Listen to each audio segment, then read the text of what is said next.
بڑھئی چونکہ ملک دمشق کے شاہی گھرانوں کا کام کرتا تھا، اس لیے اس کی خواہش تھی کہ اس کا بیٹا بڑا ہو کر شاہی فوج کا سپاہی بنے۔ اس لیے اس نے اپنے بیٹے کو دینی تعلیم کے ساتھ ساتھ فنون جنگی بھی سکھانے میں کوئی کسر نہ چھوڑی تھی۔ سفیان نے بہت جلد گھڑ سواری، تیر اندازی اور شمشیر زنی میں مہارت حاصل کر لی تھی۔ سفیان چونکہ خوبصورت نوجوان تھا، اس لیے بڑھئی اسے نہ صرف اچھا کھانے کو دیتا تھا بلکہ اس کے لیے بہترین سے بہترین لباس بنواتا تھا، جسے پہن کر سفیان کسی ملک کے شہزادے سے کم نہیں لگتا تھا۔ یہی وجہ تھی کہ اس کے دوست اسے شہزادہ سفیان کے نام سے پکارتے تھے، اور یہی نام اس کی پہچان بن گیا تھا۔ شہزادہ سفیان اپنے چند دوستوں کے ہمراہ ایک مرتبہ ملک شام آ چکا تھا۔ وہ اپنے دوستوں کے ساتھ ملک شام کے بازار میں گھوم پھر رہا تھا کہ اچانک وہاں شاہی سپاہی آ گئے۔ انہوں نے بازار سے لوگوں کو ایک طرف ہٹانا شروع کر دیا۔ انہیں بتایا جا رہا تھا کہ اس بازار سے شہزادی مورت کی سواری گزرنے والی ہے، اس لیے ہر خاص و عام کو وہاں سے ہٹایا جا رہا تھا۔ شہزادہ سفیان نے بھی ملک شام کی شہزادی مورت کے بے پناہ چرچے سن رکھے تھے۔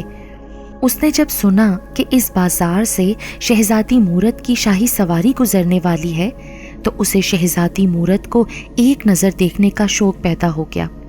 چنانچہ وہ سڑک کے کنارے ایک بڑی دکان کے ستون کے پاس کھڑا ہو گیا، جہاں سے شہزادی مورت کی شاہی سواری کو آسانی سے دیکھا جا سکتا تھا۔ تھوڑی دیر بعد اس بازار سے شاہی دستے کے ہمراہ ایک خوبصورت بگھی گزرنے لگی، جس میں شہزادی مورت اپنی سہیلیوں اور کنیزوں کے ساتھ بیٹھی تھی۔ ان سب کے چہرے جالی دار نقابوں سے ڈھکے ہوئے تھے۔ شہزادی مورت اپنے لباس اور سر پر مخصوص تاج کی وجہ سے آسانی سے پہچانی جاتی تھی، لیکن اس کے چہرے پر چونکہ نقاب تھا، اس لیے شہزادے سفیان کو مایوسی ہونے لگی کہ وہ شہزادی مورت کی صورت نہیں دیکھ سکے گا۔ لیکن پھر جیسے ہی بگھی اس کے قریب سے گزرنے لگی، اچانک تیز ہوا چلی اور شہزادی مورت کے منہ سے اس کا نقاب الٹ گیا۔ شہزادے سفیان کی نظر جب شہزادی مورت کے چہرے پر پڑی تو وہ تو جیسے پلکیں جھپکانا بھول گیا۔ شہزادی مورت واقعی انتہائی حسین تھی، اس قدر حسین کہ شہزادہ سفیان اس جگہ پتھر کا بت سا بن کر رہ گیا۔ شاہی بگھی وہاں سے جا چکی تھی، مگر شہزادہ سفیان اسی طرح بت بنا کھڑا تھا۔ اس کی آنکھوں کے سامنے شہزادی مورت کا حسین چہرہ تھا، جو کسی طرح ہٹ ہی نہیں رہا تھا۔ اگر شہزادے سفیان کو اس کے دوست نہ جھنجھوڑتے تو نہ جانے کب تک وہ وہاں کھڑا رہتا۔ شہزادے سفیان نے جب دیکھا کہ شہزادی مورت کی سواری وہاں سے کب کی جا چکی ہے تو اسے بے حد افسوس ہوا، لیکن اس کے ذہن پر چونکہ شہزادی مورت کا چہرہ بس چکا تھا، اس لیے اس نے دل ہی دل میں فیصلہ کر لیا تھا کہ وہ جب بھی شادی کرے گا تو شہزادی مورت ہی سے کرے گا۔ وہ جانتا تھا کہ وہ ایک معمولی بڑھئی کا بیٹا ہے اور اس کی شادی کسی بھی صورت شہزادی مورت سے نہیں ہو سکتی، لیکن اس کے باوجود وہ امید لگائے بیٹھا تھا کہ ایک روز اس کی خواہش ضرور پوری ہوگی۔ شہزادے سفیان نے ایک روز دمشق کے بازاروں میں ملک شام کے نقارچی کو اعلان کرتے سنا۔ وہ کہہ رہا تھا کہ شہزادی مورت کو اس کے محل سے ایک سیاہ جادوگر اٹھا کر لے گیا ہے، اور جو شخص شہزادی مورت کو ڈھونڈے گا اور اس سیاہ جادوگر سے واپس لائے گا، بادشاہ سلامت اس کی شادی نہ صرف شہزادی مورت سے کر دیں گے بلکہ اپنا تخت و تاج بھی اس کے حوالے کر دیں گے۔ یہ سن کر کہ شہزادی مورت کو کوئی سیاہ جادوگر اٹھا کر لے گیا ہے، شہزادے سفیان کو غصہ تو بہت آیا، مگر یہ اس کے لیے خوشی کی بات بھی تھی کہ اگر وہ شہزادی مورت کو اس سیاہ جادوگر سے آزاد کرا لاتا ہے تو اس کی شادی اس سے ہو سکتی تھی۔ چنانچہ اس اعلان کو سنتے ہی شہزادے سفیان نے کمر باندھ لی کہ چاہے کچھ کیوں نہ ہو وہ شہزادی مورت کی تلاش میں ضرور جائے گا، اور جیسے بھی ممکن ہوگا وہ سیاہ جادوگر کو ہلاک کر کے اس کی قید سے اسے آزاد کرا لائے گا۔ اس نے اپنے ماں باپ سے اجازت لی۔ وہ چونکہ اپنے ماں باپ کا لاڈلا تھا، اس لیے انہوں نے اسے اجازت دے دی اور شہزادہ سفیان ملک شام کی طرف روانہ ہو گیا۔ ملک شام پہنچ کر وہ سیدھا دربار میں گیا، اور اب وہ بادشاہ سلامت کے سامنے کھڑا تھا۔ جی ہاں بادشاہ سلامت، میں نے فیصلہ کیا ہے کہ میں شہزادی صاحبہ کو تلاش کرنے جاؤں گا اور انہیں ہر حال میں سیاہ جادوگر سے واپس لانے کی کوشش کروں گا۔ اگر ایسا ہو جائے تو ہم تمہارا یہ احسان زندگی بھر نہیں بھولیں گے۔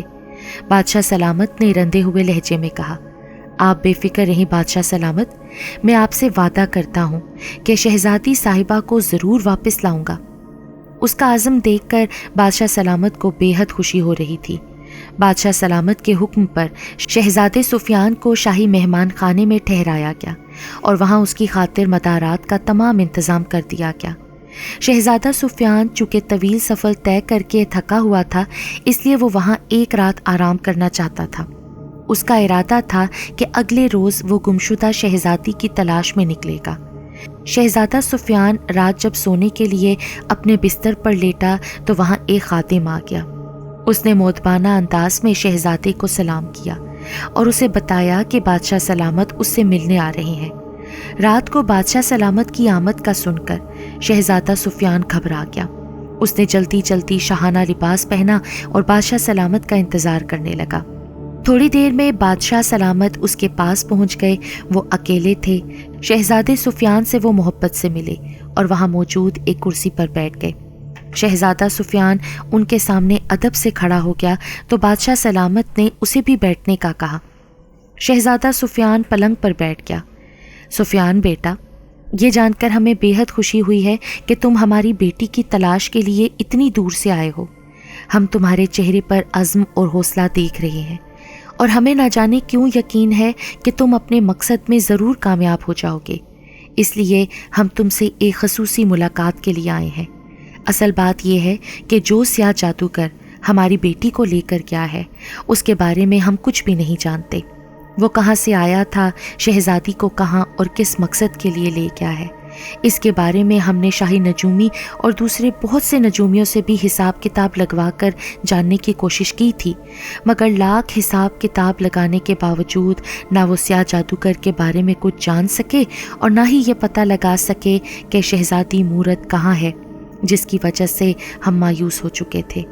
ہمیں یقین ہو گیا تھا کہ اب ہماری شہزادی مورت کو ہم کبھی نہیں دیکھ سکیں گے۔ ہم یہ جاننے کے لیے تمہارے پاس آئے ہیں کہ تم کیا سوچ کر اور کیا ذہن بنا کر یہاں آئے ہو۔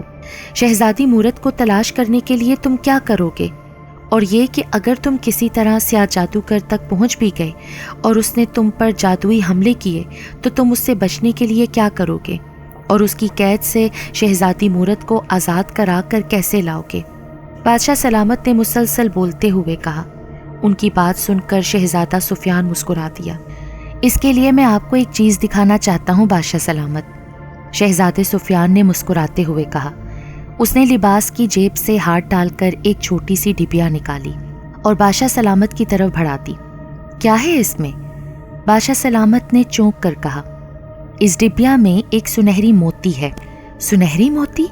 جی ہاں بادشاہ سلامت، یہ دیکھیں، شہزادے سفیان نے کہا اور اس نے ڈبیا کو کھولا تو اس میں واقعی سنہری رنگ کا ایک خوبصورت موتی چمک رہا تھا جو مٹر کے دانے جتنا تھا۔ یہ تو بہت خوبصورت موتی ہے، لیکن تم ہمیں یہ موتی کیوں دکھا رہے ہو؟ بادشاہ سلامت نے حیران ہوتے ہوئے کہا۔ میں اس موتی کے بارے میں آپ کو کچھ بتانا چاہتا ہوں بادشاہ سلامت۔ وہ کیا؟ مجھے یہ موتی ایک نیک پری نے دیا تھا۔ پری نے؟ جی ہاں بادشاہ سلامت، میں دوستوں کے ساتھ جنگل میں گھوم پھر رہا تھا کہ گھومتے ہوئے میں دوستوں سے دور چلا گیا اور جنگل کے وسط میں پہنچ گیا۔ وہاں ایک خوبصورت جھیل تھی۔ میں نے اچانک جھیل کے اوپر ایک ننھی سی چڑیا کو اڑتے دیکھا جس پر ایک عقاب جھپٹ رہا تھا۔ ننھی چڑیا اس عقاب سے جان بچانے کے لیے ادھر ادھر اڑتی پھر رہی تھی، لیکن عقاب جس قدر تیزی سے اس پر جھپٹ رہا تھا، مجھے لگا کہ وہ بہت جلد اس چڑیا کو پکڑ لے گا۔ مجھے اس ننھی چڑیا پر رحم آ گیا۔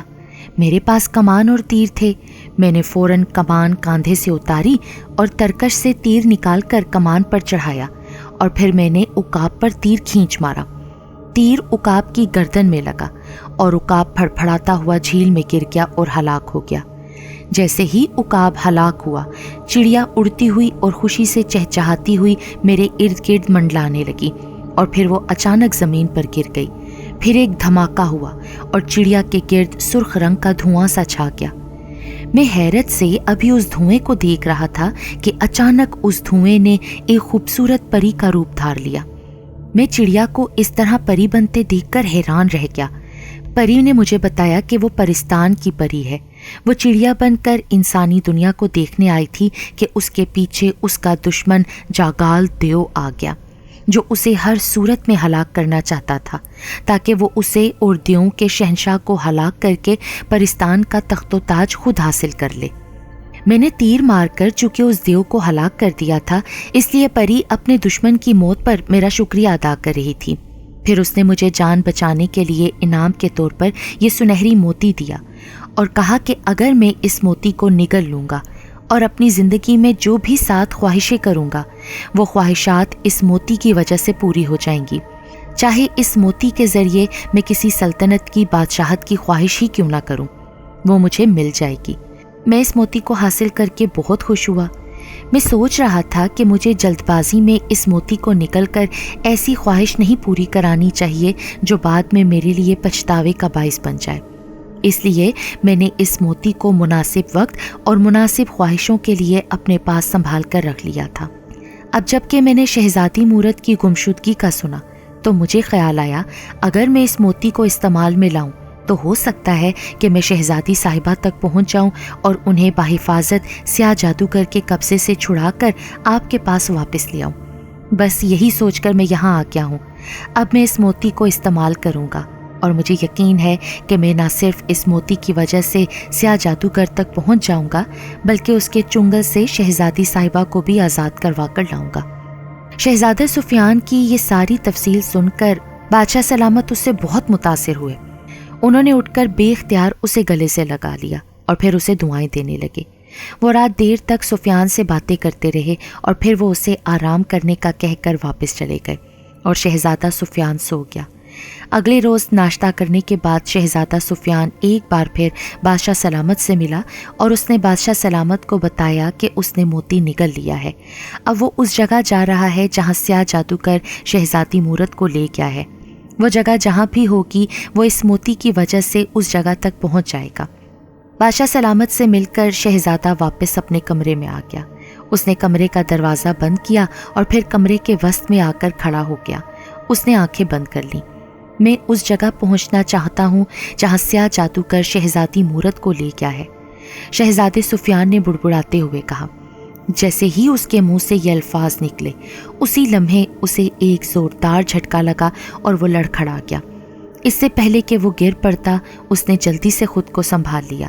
جھٹکا لگنے کی وجہ سے اس کی آنکھیں کھل گئی تھیں. جیسے ہی اس کی آنکھیں کھلیں وہ خود کو ایک بدلی ہوئی جگہ پر دیکھ کر بے اختیار اچھل پڑا. ایک لمحہ قبل وہ شاہی مہمان خانے کے کمرے میں تھا مگر اب وہ ایک جنگل میں موجود تھا. جنگل بے حد گھنا اور وسیع و عریض تھا. ہر طرف بڑے بڑے درخت نظر آ رہے تھے. ایک طرف سبز جھیل تھی جو جنگل میں دور تک جاتی ہوئی دکھائی دے رہی تھی. شہزادہ سفیان نے خود کو جنگل میں دیکھ کر تیزی سے میان سے تلوار نکال لی. یہ کون سی جگہ ہے؟ کیا سیاہ جادوگر شہزادی صاحبہ کو یہاں لایا ہے؟ شہزادہ سفیان نے حیرت سے ادھر ادھر دیکھتے ہوئے کہا. ابھی وہ حیرانی سے ادھر ادھر دیکھ ہی رہا تھا کہ اچانک اس کے سامنے زمین پر ایک زوردار دھماکہ ہوا. دھماکے کی آواز سن کر شہزادہ سفیان بوکھلا کر اور اچھل کر کئی قدم پیچھے ہٹ گیا. جس جگہ دھماکہ ہوا تھا وہاں سیاہ دھواں پھیلا ہوا تھا. اسی لمحے سیاہ دھواں تیزی سے اوپر اٹھا اور پھر اچانک اس دھوئیں نے ایک انتہائی خوفناک اور بد شکل انسان کا روپ دھار لیا. اس سیاہ انسان نے سیاہ رنگ کے لبادے نما لباس پہن رکھا تھا. اس کا رنگ بھی سیاہ تھا اور اس کے سر کے بالوں کے ساتھ ساتھ اس کی داڑھی مچھیں بھی بڑھی ہوئی تھیں. اس کے سر پر 2 ہڈیاں اور ایک کھوپڑی جڑی ہوئی تھی.